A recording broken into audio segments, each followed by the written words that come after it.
Hi friends, இப்போ நம்ம சக்திவேலை பார்க்க போகிறோம். சக்திவேல நம்ம மெயினால் 10 பேர் துரத்திட்டு வந்தது பார்த்தோன்னே இவர் மனசுக்குள்ள ஆக்ஷன் கிங்காக இறங்கி இவர் என்ன பண்ணிட்டாருன்னா 10 பேர் வந்து அடித்து தும்சம் பண்ணுவோன்னு அடிக்க ஆரம்பிச்சிட்டாரு. உடனே இருந்துட்டு போலீஸை கூப்பிட்றேன்னு சொல்ல, நீ கூப்பிடு பொம்பளை போலீஸாக கூப்பிடுன்னு சொல்லிட்டாங்க. என்னப்பா விஷயம்னு சொல்லி கேட்டதுக்கு, நீ என்ன அடித்ததெல்லாம் பிரச்சனை இல்லைப்பா, உன் பொண்டாட்டி பண்ணது என்னன்னு கேட்டியாப்பான்னு சொல்லி விஷயத்தை கேட்க, என்னப்பா பண்ணா சொல்லுப்பான்னு கடையே புரட்டி போட்டு 2 துணி எடுத்தாங்க. அது எவ்வளோக்குன்னு கேளுங்க, 1000 ரூபாய்க்கு.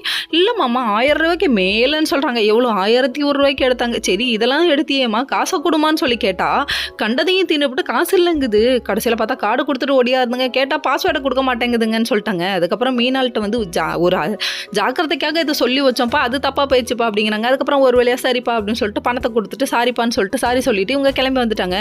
இன்னொரு பக்கம் ஏன் அத்தான் அப்படி பண்ணிட்டீங்க, அவங்கள 2 பொல பழக்கிறது இல்லையா, நான் சிக்கல் சௌபதி பொண்ணுடா அப்படி இப்படின்னு மிரட்டுறாங்க. எங்க இந்த வேலை பார்க்குறீங்க அப்படிங்கிற மாதிரி இருக்குது. அது மட்டும் இல்லைங்க, இன்னொரு பக்கம் பார்த்தீங்கன்னா நம்ம சக்தி இருக்காங்களே, அவங்க வந்து வேலனுக்காக உருகி உருகி உருகி உருகி கோயிலில் வேண்டுறாங்க. வேணுனது மட்டுமா, உருகி விளக்கேதை ஏந்துனது என்ன கையில். இதை பார்த்தோன்னே வேலன் கண்ணீர் அப்படியே கொட்டுன்னு கொட்டிடுச்சிங்க.